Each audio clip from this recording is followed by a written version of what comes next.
And welcome back, YouTube. This is Boosterbox Buster, here today with something very special. Today's video is a figure review of Rin Kaenbyou from Touhou Project, 1/8 scale, by Griffon Enterprise. I am super excited to get this figure. I have been looking for this figure for a little while now, and I've finally been able to find one. Let's take a look at the box here. I was able to get this secondhand off of myfigurecollection.net, one of the users on there.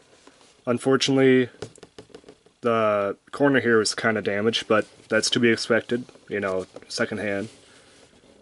But nothing wrong with that. As long as the figure is okay, I don't care too much if the box is damaged. And on the side here we have a lovely image of Rin Kaenbyou.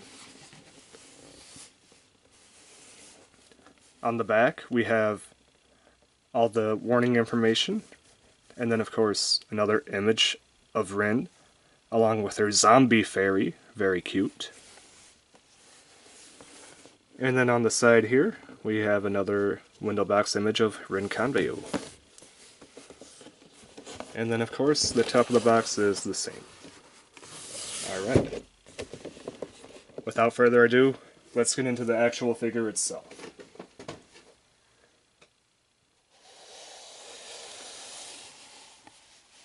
There she is, Rin Kaenbyou herself. This is I actually really like this figure. It has a very simple pose, but very lovely one, and I really like the spirits on it, and as we'll go over the figure, we'll get to them. As always, let's start with the base.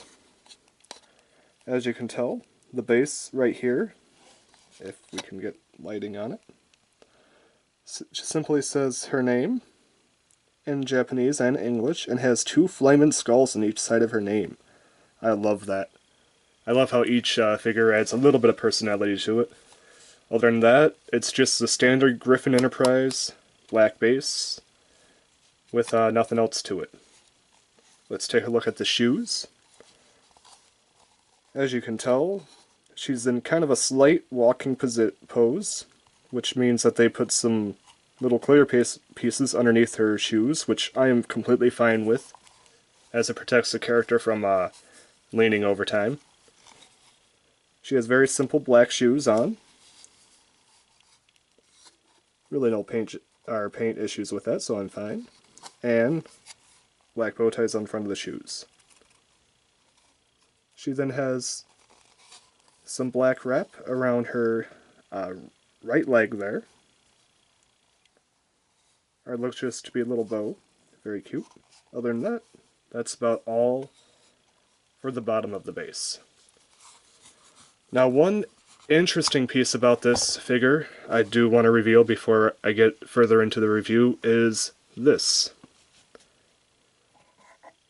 It's just kinda different. The top of the figure is made of a different mold than the bottom piece, and the top kind of just floats on there. It doesn't really have a hard connect or anything like that. It just kind of floats on the base. Now, I have to say, I have not really ever seen that in an actual scale figure before. I've seen it in a couple of prize figures, but in a scale figure, I just have not seen that. Just kind of awkward, I guess. So when you move it, you have to move it actually with the bottom of the base. You can't just grab the figure right in the middle there. You have to actually move it by the base. So keep that in mind if you are to buy this figure. Alright, let's take a look at the dress. The dress comes in a very nice shade of green. Sorry about that. I'm trying to get a close-up image of it. With some really nice green frills, very light green frills at the end. And then a dark green base for the rest of the dress. Has this silver wing right here, which I find to be really adorable. I can't remember what that's for, and a question mark right on the side there. And then of course you got these little patterns of like leaves and branches just kind of going all the way up the dress. Very simple. Just kind of circle that around.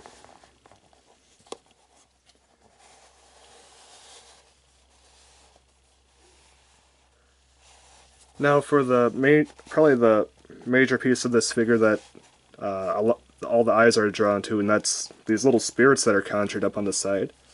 Very nice clear molding with a little skull for the face. Very cute. Just kind of has a little wisp at the end there. Looks like it's being conjured right out of her wrists or her sleeves. This one's kind of looking up at an angle here. If you could see that. Around the dress on her wrists here, she has some straps to keep her dress in place. Very cute. And then, of course, frills at the top around her neck, as you can see right there. Now, the main piece of any figure is the face. And unlike a lot of Griffon Enterprise figures, this is actually a pretty well done face. The eyes are well painted, a nice red color for the eyes. You actually have a very just subtle nose and a mouth that's just slightly smiling, but not overly done. Very well done face for a Griffon Enterprise figure, I will admit that. And then of course you have the hair. The hair, nothing too exciting, it's just kind of some red hair with bangs in the front here, not too exciting on there. But I really love the twin tail braids. That looks really, really cute all around the figure there. Really well done for the braids. And then of course you got the black bow ties to complement the character, or to hold the braids in place.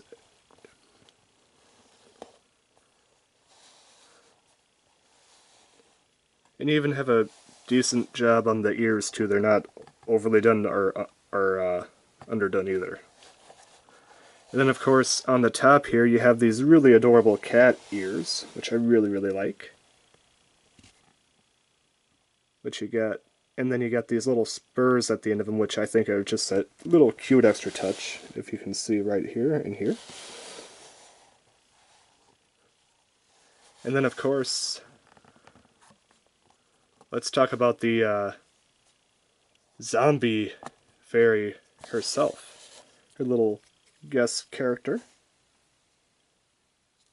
She sits on top of this pole to make it look like she's floating right next to Rin. This is actually really well done for just a little support piece. You have a very simple purple dress with white frills at the bottom. Cute little shoes for her. And then of course, her face is actually really well painted too. Cute purple eyes. And really well done wings. Just clear plastic wings, nothing special. And her hair is just as well done, if not better, than what Rin's is, in my opinion. And then of course a little cute halo, which is honestly probably the worst piece of the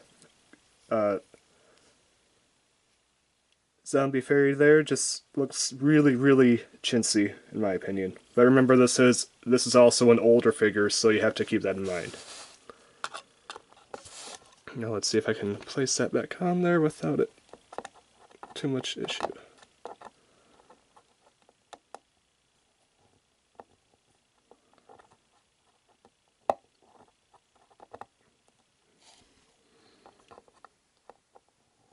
Sorry about this, guys. Have to do this over here.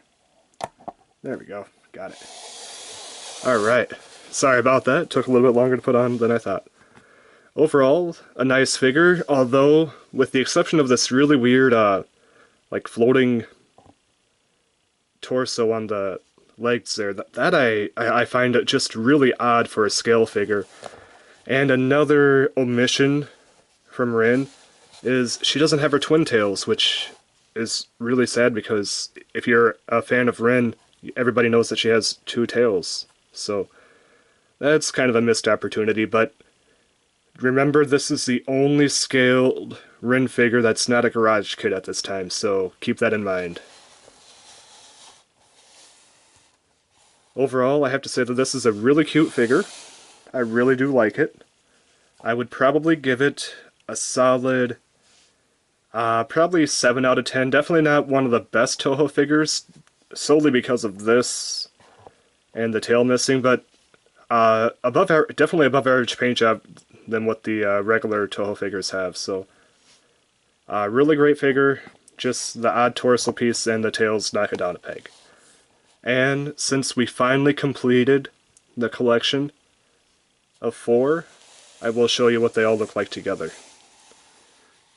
We got Rin, and then we have our buddy Utsuho here. Very, very cute.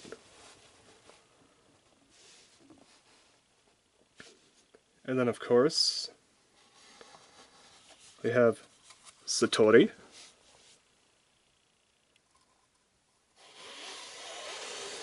And Koishi. I think they look really cute together. We finally completed the collection of them. Alright. This is Booster Box Buster with a Rin Kaenbyou 1/8 scale figure by Griffon Enterprise, Touhou Project. Signing out.